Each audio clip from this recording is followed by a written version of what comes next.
देखिए, geographical thought की इस वीडियो में हम लोग जो ग्रीक स्कॉलर्स हुए हैं, यूनानी भूगोलवेत्ता, उनका योगदान पढ़ते हैं। तो कोशिश करेंगे कि एक में कंप्लीट हो जाए, नहीं होता तो फिर हम इसके दो पार्ट बना लेंगे, ठीक है। तो देखिए यहाँ पर सबसे पहले यूनानी भूगोलवेत्ताओं का योगदान, ठीक है। सबसे पहले लाइन में लिखा हुआ है खगोल विद्या में अधिक। खगोल विद्या क्या होती है? एस्ट्रोलॉजी। यानी एस्ट्रोलॉजी में इनका सबसे एस्ट्रोनॉमी एस्ट्रोनॉमी में इनका सबसे ज़्यादा योगदान था, ठीक है। एस्ट्रोनॉमी में किसका? यूनानी भूगोलवेत्ताओं का। सबसे पहले आपको ये पॉइंट याद रखना है। देखिए मैंने जिस पे ब्लैक कलर से, आप पेन की टिप को फॉलो कीजिए, इजी पड़ेगा आपको। 600 ईस्वी पूर्व से लेकर के 300 ईस्वी काल तक का यूनान का स्वर्ण काल कहा जाता है, ठीक है। याद रखिएगा 600 बीसी से 300 ईस्वी तक का जो काम है, जो बीच का जो टाइम पीरियड है, उसे गोल्डन टाइम पीरियड कहा जाता है ग्रीक्स के लिए, ठीक है। आगे आइए। मिलेट्स तथा यूगीजियन सागर। यूगीजियन सागर क्या है? जो ब्लैक सी है उसको पहले यूगीजियन सागर कहते थे, तो कंफ्यूज नहीं होना। बहुत से एग्जाम में आपको कई बार काला सागर नहीं मिलेगा लिखा हुआ, काला सागर लेटेस्ट है। इसका पुराना नाम क्या है? यूगीजियन सागर। मिलेट्स एक शहर का नाम है, ठीक है। मिलेट्स तथा यूगीजियन सागर पर स्थित बस्तियां भौगोलिक अनुसंधान एवं अन्वेषण के मुख्य केंद्र थे। तो आपसे पूछ सकते हैं कि ग्रीक स्कॉलर्स के टाइम पर जो जोग्राफिकल इनोवेशंस हुआ था या रिसर्च होती थी, वो किन जगहों पर होती थी? एक तो मिलेट्स में, और दूसरा ब्लैक सी के पास, ठीक है। और यहाँ पर भी क्या, यहाँ सिकंदरिया में, ठीक है। संग्रहालय में एक लाइब्रेरी थी जहाँ पर यूनान के जोग्राफर थे, वो बार बार स्टडी करते थे, ठीक है। और जोग्राफी का और ज़्यादा डीप स्टडी उन्होंने की। कहाँ पर? मिलेट्स और यूगीजियन सागर, ठीक है, स्थित बस्तियाँ और सिकंदरिया में रखी हुई लाइब्रेरी। ये सिकंदरिया में जो लाइब्रेरी थी उसकी हेल्प से, ये याद रखना है आपको, इंपॉर्टेंट पॉइंट है, ठीक है, कि यूनानी जोग्राफर्स के क्या क्या कंट्रीब्यूशन कहाँ से स्टार्ट हुआ। सबसे पहले आते हैं आपके होमर, ठीक है। देखिए मैंने क्या लिखा है ब्रैकेट में, ऑर्डर बनाना है। ऑर्डर मीन्स किसका बनाना है? ऑर्डर इनका ग्रीक स्कॉलर्स का ऑर्डर बनाना है आपको। होमर आए थे, थेल्स आए थे, एनेक्सीमेंडर आए थे सॉरी। तो सबसे पहले होमर की बात करते हैं। होमर का क्या कंट्रीब्यूशन है? पहली लाइन में देखिए, इन्होंने इलियड व ओडिसी नामक दो महाकाव्य की रचना की थी। जैसे महाभारत और रामायण क्या है? महाकाव्य है ना। वैसे ही इन्होंने दो की रचना की थी, इलियड और ओडिसी। बहुत इंपॉर्टेंट है, याद रखना है, ठीक है। और दूसरी लाइन क्या इंपॉर्टेंट है इसकी? बस, होमर ने चारों दिशाओं से आने वाली पवने, बोरस, नोट्स, ह्यूरस और जेफरस, इनकी विशेषताओं का वर्णन किया था। तो दो पॉइंट क्या काम के मिले? इलियड व ओडिसी नामक दो महाकाव्य की रचना, और चारों दिशाओं से आने वाली पवनों के बारे में बताया था। अब चारों दिशाओं से आने वाली पवनों के बारे में जो बताया था, वो क्या बताया था, सुन लीजिए। ये देखिए मैंने थोड़ा सा इसका मोबाइल में स्क्रीनशॉट लिया हुआ है, आप इसको देख के कर सकते हैं आप आराम से, ठीक है। मैंने फ़ोन में इसको मतलब पिक्चर के रूप में सेव है ये। Four winds, Homer refer to the four cardinal winds by name and its work. यानी होमर ने चार तरह की पवनें बताई थी, ठीक है, और उनका वर्णन किया था। तो बोरियस सबसे पहले कौन सी है? उत्तरी पवन है, ठीक है। बोरियस जो है वो उत्तरी पवन है। क्या है इसके बारे में, ठीक है। हम लोग थोड़ा सा एक बार पेन की टिप्स को आप फॉलो कीजिएगा तो आपको समझ में आ जाएगा। बोरियस लिखा है नॉर्थ विंड। सबसे पहला पॉइंट क्या याद रखना है बोरियस में? कि उत्तरी हवा है, ठीक है। दूसरा पॉइंट क्या याद रखना है आपको इसमें? कि harsh and stormy figure, Boreas bring cold winter air. बस, बोरियस क्या है? उत्तरी हवा है, पहला पॉइंट। दूसरा पॉइंट याद रखना है, हार्श है और तूफानी हवा है, ठीक है, जो ठंडी पवन लेकर चलती है। बस, इससे ज्यादा और कुछ नहीं याद रखना आपको, ठीक है। दूसरे पर आइए। फिर आती है ह्यूरस, ठीक है। ह्यूरस के बारे में क्या कहा जाता है? ह्यूरस है पूर्वी हवा है, ठीक है। याद रखना है ह्यूरस कौन सी हवा है? पूर्वी हवा है। वार्म और जेंटल होती है, ठीक है। वार्म और जेंटल होती है। कहाँ बहती है? मेडिटेरियन सी के पास। बस, इससे ज्यादा कुछ याद नहीं करना। क्या याद करना है? जो ह्यूरस है वो पूर्वी हवा है। ह्यूरस क्या है? पूर्वी हवा है, वार्म और जेंटल होती है, ठीक है। यानी हल्की सी क्या है, मतलब उष्ण हवा है, ठीक है। वार्म और जेंटल हवा है, और कहाँ बहती है? ईस्टर्न मेडिटेरियन पर। बस, ह्यूरस आपका कंप्लीट हुआ, ठीक है। अब आते हैं आपका नोट्स। नोट्स क्या है? सदर्न विंड है, मतलब साउथ की विंड है, ठीक है। किससे जुड़ी हुई है? वार्म एंड ह्यूमिड कंडीशन से जुड़ी हुई है। यानी उष्ण और आर्द्र हवा है ये। कौन सी? नोट्स। जो नोट्स आपकी हवा है, दक्षिणी हवा है और उष्ण व आर्द्र है। बस, और कुछ नहीं पढ़ना नोट्स में। फिर आते हैं जेफरस पे, ठीक है। अब आता है जेफरस। जेफरस क्या है? पश्चिमी हवा है, ठीक है, जो वार्म होती है नेचर में, ठीक है। ये आपको याद रखना है। और gentle breeze. Gentle breeze, breeze क्या होता है? ब्रीज मतलब होता है समीर। जैसा आप पढ़ते हैं ना, समुद्र समीर, स्थल समीर, सी ब्रीज एंड वो लैंड ब्रीज आप पढ़ते हैं, तो ब्रीज क्या होता है, समीर, एक तरीके से जो मतलब हवा और जल का एक तरीके से मतलब है ना, कंबाइंड रूप को हम समीर कह देते हैं, ठीक है। तो जो जेफरेस है वो क्या है, पश्चिमी हवा है, वार्म होती है नेचर, इसका नेचर कैसा होता है, वार्म होता है, और ये जेंटल ब्रीज होती है। बस आपको ये याद रखना है कौन सी हवा है, कौन सी दिशा है, और उसकी क्या विशेषताएं हैं मेनली, बोरियस, ह्यूरस, नोट्स और जेफरेस, ठीक है। उत्तरी हवा है, पूर्वी हवा है, दक्षिणी हवा है, और कैसी है, पश्चिमी हवा है, ठीक है। तो आपको सारा याद नहीं करना है, बोरियस में जो पॉइंट बताया है इन सब में सिर्फ उतना ही याद रखना है, कहाँ से बहती है और उसकी क्या मेनली विशेषताएं हैं, ठीक है। तो यही आपका था यहाँ पर जो होमवर्क की आपने चारों दिशाओं से आने वाली पवनें पढ़ी। अब आते हैं आपके थेल्स। थेल्स क्या हैं, इन्हें आयोनियन दर्शन का स्थापना की, जिस कारण इन्हें आयोनियन दर्शन का पिता कहा जाता है, ठीक है।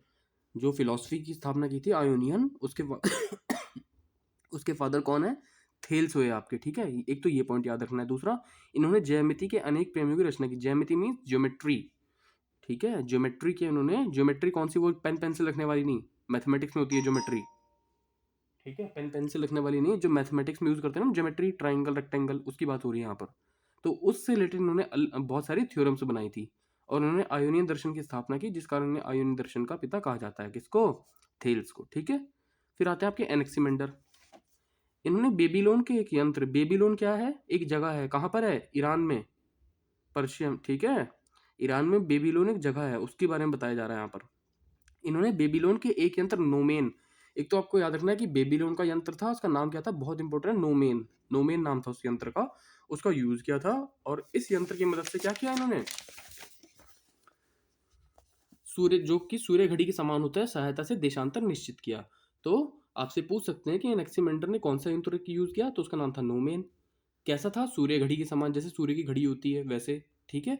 और क्या यंत्र का क्या यूज था, कि उनसे देशांतर निश्चित किया था, मींस लॉन्गिट्यूड उन्होंने डिसाइड किया था, ठीक है।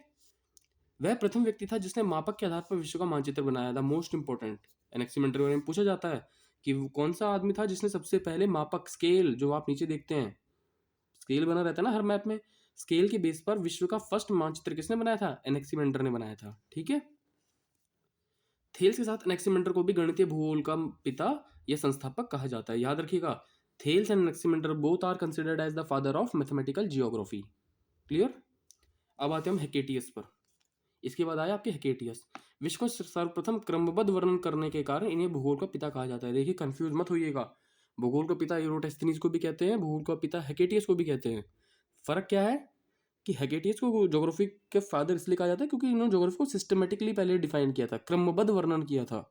लेकिन एरोटेस्थनीज को भूगोल का पिता इसलिए कहा जाता है क्योंकि इन्होंने भूगोल को एक अलग सब्जेक्ट का नाम दिया, कि एक सेपरेट सब्जेक्ट होगा जिसका नाम ज्योग्राफी होगा। इस वजह से एरोटेस्थनीज फादर है ज्योग्राफी के, ठीक है। लेकिन क्रमबद्ध भूगोल का वर्णन के कारण क्या कहा जाता है, हेकेटियस को कहा जाता है, ठीक है, भूगोल का पिता। इन्होंने पीरियोडिस, पीरियोडिस क्या है, एक ग्रंथ है, उनके लिखा था, किसने, हेकेटियस ने, जिसका मतलब क्या होता है, पृथ्वी का वर्णन, ठीक है। तो ये आपसे पूछ सकते हैं कि पीरियोडिस जो ग्रंथ है वो किसके द्वारा लिखा गया है, हेकेटियस के द्वारा लिखा गया है, और उस ग्रंथ में क्या बताया है, उन्होंने पृथ्वी का वर्णन किया है, ठीक है। और इसी ग्रंथ को प्रादेशिक भूगोल का प्रथम ग्रंथ माना जाता है। प्रादेशिक भूगोल मीन्स रीजनल ज्योग्राफी का जो फर्स्ट बुक है वो कौन सी है, पीरियोडिस है, जिसमें पृथ्वी का वर्णन किया है, किसकी है, हेकेटियस की है, ठीक है। और इस पुस्तक को बाद में किस नाम से जाने लगा, पेरिपल्स, अर्थात तटीय सर्वेक्षण, मीन्स जो कोस्टल एरियाज का जो सर्वे होता है, तटीय सर्वेक्षण, या ये पेरिपल्स एक वर्ड है, इस वर्ड के नाम से या तटीय सर्वेक्षण के नाम से इसे जाने लगा इस पुस्तक को। तो ये बहुत इंपॉर्टेंट है ये वाला पॉइंट, ठीक है, याद रखिएगा। हेकेटियस के काल में कैस्पियन सागर को हरिकेनियन सागर के नाम से जाना जाता है, याद रखिएगा। हरिकेनियन सागर कैसे नाम पड़ा कैस्पियन सागर का, क्योंकि इन्होंने ही, हेकेटियस ने ही क्या किया था, कैस्पियन सागर की खोज की थी। और इन्हीं के काल में कैस्पियन सागर को क्या कहा जाता था, हरिकेनियन सागर, इन्हीं के नाम पर क्या पड़ गया, हरिकेनियंस सागर, ठीक है, कैस्पियन सागर को। अब आते हैं आपके हेरोडोटस। हेरोडोटस क्या है, इन्हें फादर ऑफ हिस्ट्री कहते हैं, ये तो बहुत इंपॉर्टेंट है, सबसे ज्यादा आपको याद रखना है, ठीक है। इनका सबसे ज्यादा इंपॉर्टेंट, देखिए ये वाला पॉइंट है, इसमें क्या कहते हैं कि संपूर्ण इतिहास को भूगोल की दृष्टि से और संपूर्ण भूगोल को इतिहास की दृष्टि से देखा जाना चाहिए। It means that the whole history is treated as geography and the whole geography is treated as history. ये स्टेटमेंट किसका है, हेरोडोटस का है, याद रखना है, पूछा हुआ है कई बार ये, ठीक है। वह प्रथम विद्वान था जिसने विश्व के मानचित्र पर यमयोत्तर खींचने का प्रयास किया। यमयोत्तर क्या होता है? मेरिडियन। मेरिडियन क्या होता है? 0 डिग्री लैटिट्यूड लॉन्गिट्यूड जो होता है उसको कहते हैं प्राइम मेरिडियन। आपको याद होगा, आपने शायद पहले पढ़ा होगा कभी। ये देखिए, इसमें देखिए आप, इस तरफ ये आपकी अर्थ है, और ये जो 0 डिग्री में होता है बिल्कुल ये वाला जो है, ठीक है, इसको हम लोग क्या कहते हैं इंग्लिश में? प्रधान यमयोत्तर। प्रधान यमयोत्तर कहते हैं इंग्लिश में, इसको हम लोग कहेंगे प्राइम मेरिडियन।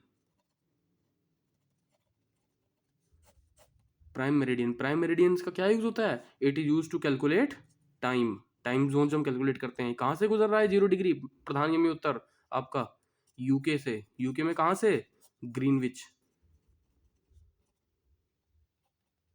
ग्रीनविच से गुजर रहा है, ठीक है। 0 डिग्री, वहीं से टाइम कैलकुलेट होता है पूरे वर्ल्ड का। तो मानचित्र पर यमयोत्तर खींचने का प्रयास सबसे पहले किसने किया था? हेरोडोटस ने किया था। वह प्रथम भूगोलवेत्ता था जिसने कैस्पियन सागर को आंतरिक सागर माना। आंतरिक सागर मीन्स क्या होता है? जो क्लोज्ड सी होते हैं। तो कोई आपसे पूछे कि कैस्पियन सागर को आंतरिक सागर की संज्ञा किसने दी थी? हेरोडोटस ने दी थी, ठीक है। इस चीज को आपको याद रखना है। इन्होंने तापमान एवं पवन के चलने में सहसंबंध स्थापित किया। तापमान और पवन, आप जानते हैं कि जब टेम्परेचर हाई होता है तो विंड क्या हो जाती है? प्रेशर वहां कैसा हो जाता है जब टेम्परेचर हाई होता है? तो प्रेशर लो हो जाता है। तो हाई से लो की तरफ जो विंड चलती है, मीन्स जो कोरिलेशन डिसाइड किया था ना कि टेम्परेचर और विंड्स में कोरिलेशन होता है, ये बात किसने बताई थी? हेरोडोटस ने बताई थी सबसे पहले। इस पॉइंट में यही वाली बात कही जा रही है कि उन्होंने टेम्परेचर और विंड्स के बीच जो कोरिलेशन है वो बताया। विश्व भूखंड को 3 महाद्वीप में, यानी कंप्लीट वर्ल्ड को 3 महाद्वीप में, यूरोप, एशिया और लीबिया। अब आप ये लीबिया कंट्री है वैसे छोटी सी, लेकिन लीबिया को ही, अफ्रीका को पहले लीबिया ही कह देते थे। यानी जो संपूर्ण अफ्रीका है उसका सबसे जो ज्ञात भाग था वो था लीबिया। जिस वजह से लीबिया को कंट्री ना मान करके पूरा बहुत बड़ा क्या मान लेते थे? भूखंड मान लेते थे, ठीक है। तो इन्होंने विश्व को 3 भूखंड में बांटा था, और वो 3 भूखंड कौन से थे? यूरोप, एशिया एंड लीबिया, ठीक है। ब्रैकेट में अफ्रीका लिख दिया ताकि हम लोग कंफ्यूज ना हो, ठीक है। तो ये काम सबसे पहले विश्व को 3 भागों में किसने बांटा था? विश्व के 3 भूखंड को 3 महाद्वीप में हेरोडोटस ने बांटा था, ठीक है। हेरोडोटस के लेखों से ज्ञात होता है कि उसने इस बात पर जोर दिया कि किसी राष्ट्र को या किन्हीं लोगों की जीवन शैली को ठीक ढंग से समझना है तो वातावरण के साथ पारस्परिक संबंधों पर ध्यान देना आवश्यक है। ये बहुत इंपॉर्टेंट लाइन है। ये पूछी गई थी एक बार एग्जाम में कि ऐसा कौन कहता है कि अगर हमें किसी भी देश के लोगों की जीवन शैली जाननी है कि वो लोग कैसे रहन सहन है, तो वहाँ पे उनका इन्वायरमेंट के साथ कैसा म्यूचुअल इंटरेक्शन है, उसे पढ़ना बहुत ज़रूरी है। तभी हम उस देश के राष्ट्र के लोगों की जीवन शैली समझ पाएंगे।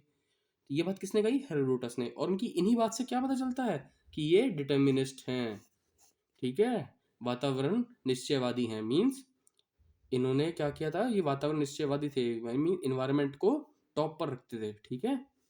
ये बात थी इनकी। अब आइए प्लेटो पे। प्लेटो आप जानते हैं एक दार्शनिक हुए, बहुत अच्छे फेमस, ठीक है। इन्होंने क्या है? जियोसेंट्रिक सिद्धांत पर जोर दिया। याद रखिएगा, जियोसेंट्रिक सिद्धांत किसी और का है, मैं पढ़ा चुका हूं आपको, लेकिन जियोसेंट्रिक सिद्धांत पर जोर किसने दिया था? प्लेटो ने दिया था, ठीक है। और उनको क्या माना कि पृथ्वी अंतरिक्ष के केंद्र में है तथा सभी आकाशीय पिंड पृथ्वी की परिक्रमा करते हैं, ठीक है। आगे लिखा हुआ है कोपरनिकस के पूर्व इस विचार को मान्यता मिलती रही। कोपरनिकस ने इस बात को गलत ठहराया था, सही बताया था कोपरनिकस ने कि भैया पृथ्वी मूवमेंट करती है, जितने भी ग्रह हैं वो मूवमेंट करते हैं, पृथ्वी स्टेबल नहीं है। लेकिन उससे पहले जियोसेंट्रिक थ्योरी पर जोर देते हुए क्या बोलते हैं प्लेटो? कि नहीं, पृथ्वी जो है वो केंद्र में स्थित है और सभी आकाशीय पिंड पृथ्वी की परिक्रमा करते हैं, ठीक है। तो आपको याद क्या रखना है कि जियोसेंट्रिक सिद्धांत पर जोर दिया, और दूसरा कि ये बात मानते थे कौन? प्लेटो, कि हाँ पृथ्वी क्या है? अंतरिक्ष के केंद्र में है और सभी आकाशीय पिंड उसकी परिक्रमा कर रहे हैं, बस। अब आते हैं आपके एरिस्टोटल, अरस्तु। इनकी बहुत फेमस बुक है ट्रीटीज ऑफ हेवन और मटीरियोलॉजिया, ठीक है। मटीरियोलॉजी का क्या है? जलवायु विज्ञान है। क्लाइमेटोलॉजी को उन्होंने मटीरियोलॉजी कहा है, और ब्रह्मांड वर्णन को इन्होंने क्या कहा है? Treatise of heaven. तो ये पूछ सकते हैं आपसे एग्जाम में कि एरिस्टोटल की वो कौन सी बुक है जिसको उन्होंने ब्रह्मांड वर्णन के नाम से पब्लिश किया था? तो उस बुक का नाम क्या है? Treatise of heaven. और वो कौन सी बुक है जिसको उन्होंने जलवायु विज्ञान के नाम से पब्लिश किया है? वो है मटीरियोलॉजिया, ठीक है। और आगे लिखा है वे नियतिवाद के समर्थक थे। मीन्स अरस्तु क्या थे? डिटर्मिनिस्ट थे, ठीक है। अब इस पे आइए एरोटेस्थनीज पर। ये इसको मत ध्यान दीजिएगा, फादर ऑफ सिस्टमेटिक ज्योग्राफी, ठीक है। आप सीधा एरोटेस्थनीज पर ध्यान दीजिए। भूगोल को एक अलग अध्ययन शास्त्र के रूप में स्थापित करने का श्रेय प्रसिद्ध यूनानी विद्वान एरोटेस्थनीज को है, ठीक है। जिस कारणवश इन्हें भूगोल का पिता कहा जाता है, लिखा है ना, अलग अध्ययन शास्त्र के रूप में, एक सेपरेट सब्जेक्ट के रूप में नाम दिया ज्योग्राफी, जिस वजह से फादर ऑफ ज्योग्राफी एरोटेस्थनीज को भी कहा जाता है। एरोटेस्थनीज ने तत्काल मीन्स उस टाइम पर जो इतना पता था इन्हें, 5 कटिबंध 5 जोन बताए थे। कौन कौन से आप जानते हैं? एक ट्रॉपिकल रीजन है, 2 टेम्परेट रीजन है और 2 वो है पोलर रीजन है। तो 5 हो गए ना। एक उष्ण कटिबंध रीजन आपका, 2 शीतोष्ण कटिबंध रीजन है आपके, और वैसे ही आपका 2 शीत कटिबंध है, उत्तरी ध्रुव और दक्षिणी ध्रुव। तो ये कुल मिलाकर कितने हुए? 2 शीत कटिबंध, 2 शीतोष्ण कटिबंध और 1 उष्ण कटिबंध, 5 हो गए। तो एरोटेस्थनीज ने उस टाइम पर जो भी इन्हें पता था अर्थ का, उसको 5 कटिबंधों में डिवाइड किया। ठीक है, ये चीज आपको याद रखनी है। अब इस पर आइए। नील नदी के पश्चिम में निवास करने वाली न्यूबिनियंस का उल्लेख करने वाले प्रथम विद्वान थे। न्यूबिनियंस क्या एक जनजाति है? न्यूबियंस जो है, लिखा है ना न्यूबियंस, एक जनजाति है। इसके बारे में कहाँ निवास करती है? नील नदी के पश्चिम में। नील नदी कहाँ बहती है? अफ्रीका में। तो इसके पश्चिम में निवास करने वाली न्यूबियंस का उल्लेख सबसे पहले किसने किया था? एरोटेस्थनीज ने किया था। याद रखना है ये भी पॉइंट। वह प्रथम विद्वान था जिसने देशी यंत्र नोमेन की सहायता से विषुवत रेखा, देखो नोमेन का फिर नाम आ गया, आपने नोमेन पहले भी पढ़ा है। वह प्रथम विद्वान था जिसने देशी यंत्र नोमेन की सहायता से विषुवत रेखा की सही लंबाई ज्ञात की। विषुवत रेखा की सही लंबाई mean circumference of the earth, परिधि कहते हैं ना हिंदी में, मैथमेटिक्स में, और इंग्लिश में सर्कमफ्रेंस कहते हैं। तो सर्कमफ्रेंस ऑफ द अर्थ जो है, उसकी सही जो मतलब लंबाई ज्ञात की थी, वो किसने की थी? एरोटेस्थनीज ने की थी। ठीक है, और इसे कितना बताया था? 25,000 मील। ठीक है, कितना बताया था? 25,000 मील। एक चीज का आप ध्यान रखिएगा, ये मील में पूछते हैं तो 25,000 है, लेकिन स्टेडिया, एक टर्म आपने पढ़ी होगी, स्टेडिया एक यूनिट होती है। ठीक है, जैसे हम लोग सेंटीमीटर डेसीमीटर की बात करते हैं ना, मील किलोमीटर, वैसे स्टेडिया एक यूनिट होती है। तो मील में पूछे तो 25,000 मील है। अगर स्टेडियम में पूछें तो क्या? 2,50,000 स्टेडिया।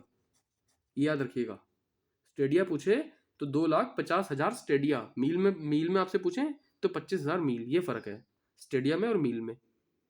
ठीक है, 2,50,000 और 25,000 मील। स्टेडिया हो गया आपका 2,50,000 और मील हो गया आपका 25,000। उनके द्वारा लिखी गई पुस्तक में वास्य हो गया हैबिटेट, यानी जहां रहते हैं।